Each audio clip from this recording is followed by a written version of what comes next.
Social मीडियावरती काही मुलींनी इतकी घाणेरडी पातळी सोडली, इतकी घाणेरडी पातळी, की संस्कृतीला आणि बोल्डनेसपणाला कशा प्रकारे ते सादर करतात, या सगळ्या गोष्टी पाहून राग येतो.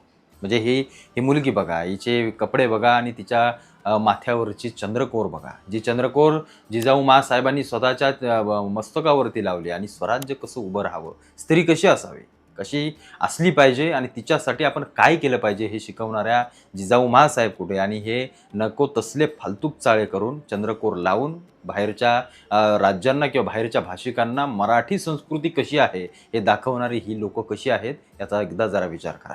आम्ही जसे भाषेसाठी लढतो, भाषेसाठी भांडतो, मराठी माणूस मागे या सगळ्या गोष्टीसाठी भांडतो ना, तशा या बारीक-सारीक गोष्टी देखील फार महत्त्वाच्या आहेत.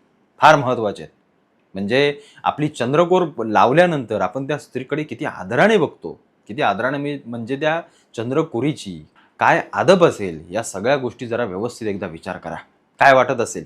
चंद्रकोर कशासाठी लावली जाते? का म्हणून लावली जाते? ती लावली असताना तिच्यावरती पेहराव कसा असावा? काहीही करायचं. नको तसले तुकडे-तिकडे कपडे घालून चंद्रकोर लावायचे आणि व्हिडिओज करून या सगळ्यांना आम्ही मराठी म्हणून आम्ही शांतपणे ऐकत बसतो. दुर्दैव आहे याच्यासारखं.